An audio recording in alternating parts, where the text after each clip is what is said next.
আসসালামু আলাইকুম। মানুষ এতটা নিচে নেমে যেতে পারে আমি কখনোই ভাবিনি। না বলে চুরি করে অন্যের জমির ঘাস কেটে নিয়ে যাচ্ছে। এই জমিটা শুধু একটা জমি না, এখানে আমার পরিশ্রম আছে, আমার সময় আছে, আমার স্বপ্ন আছে।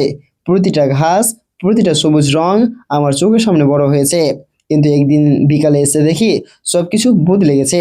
ঘাসগুলো নেই, কেউ কিছুটা কেটে নিয়ে গেছে, না বলে চুরি করে নিয়ে গেছে আমার জমি থেকে। কারণ অনুমতি ছাড়া কারো জমিতে ঘাস কাটা একদমই ঠিক না, একদমই না। প্রশ্নটা শুধু ঘাস চুরি হওয়া না, প্রশ্নটা হলো মানুষ কতটা বিবেকহীন হলে এই কাজটা করতে পারে।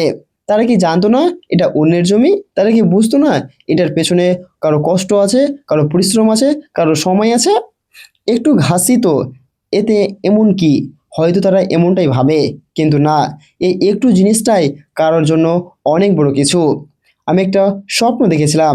আমি চেয়েছিলাম একটা গরু বা ছাগলের খামার করব বাণিজ্যিকভাবে। আমি সৎভাবে, হালালভাবে উপার্জন করব, নিজের খাদ্য নিজেই উৎপাদন করব।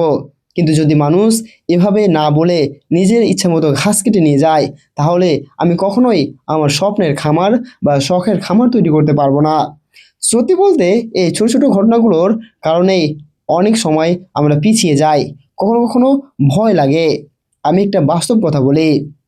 আমাদের গ্রামে প্রায় ৯৮% মানুষ গরু ছাগল পালন করে, কিন্তু ঘাস চাষ করে মাত্র 2% মানুষ। ভাবুন একবার, যারা কষ্ট করে ঘাস চাষ করছে তাদের জমি থেকে যদি সবাই এভাবে কেটে নিয়ে যায়, তাহলে তারা টিকবে কিভাবে? আজকাল মানুষের বিবেক গেল কোথায়? চোখ থাকতেও আমরা অন্ধের মতো আচরণ করছি। আমরা এমন একটা সমাজে বাস করছি যেখানে ছোট ছোট অন্যায়গুলোকে আমরা গুরুত্ব দেই না। ঘাস চুরি, বিদ্যুৎ চুরি, সময় চুরি, বিশ্বাস চুরি, সব কিছুই যেন ধীরে ধীরে স্বাভাবিক হয়ে যাচ্ছে। কিন্তু ভাবুন তো, এই ছোট ছোট চুরিগুলোই একদিন বড় অন্যায়ের রূপ নেয়। আজ ঘাস, কাল ফসল, পশু, হয়তো পুরো জমি। সবচেয়ে কষ্টের বিষয়টা কি জানেন? টাকা দিয়ে ক্ষতি পুষিয়ে নেওয়া যায়, কিন্তু মানুষের উপর বিশ্বাস হারিয়ে গেলে সেটা আর সহজে ফিরে আসে না। যে লোকটা এই কাজটা করেছে, সে কি একবারও ভাবেনি আমি যা নিচ্ছি এটা আমার না, এটা চুরি? বিবেক, এই শব্দটা আমরা অনেকেই ভুলে গেছি।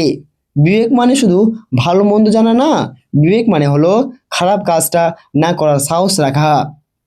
আমি জানি সব মানুষ এমন না। এখনো অনেক মানুষ আছে যারা অন্যের জিনিসে হাত দেয় না, যারা অন্যের পরিশ্রমকে সম্মান করে। আপনি কেমন মানুষ? আপনি কি সেই মানুষ যে সুযোগ পেলে অন্যের জিনিস নিয়ে নেই? নাকি আপনি সেই মানুষ যে নিজের বিবেকের কাছে পরিষ্কার থাকতে চায়? আমরা যদি নিজেদের ঠিক না করি, তাহলে সমাজ কখনোই ঠিক হবে না। একটা ছোট কাজ, একটা ছোট সিদ্ধান্ত আমাদের মানুষ হিসেবে পরিচয় দেয়।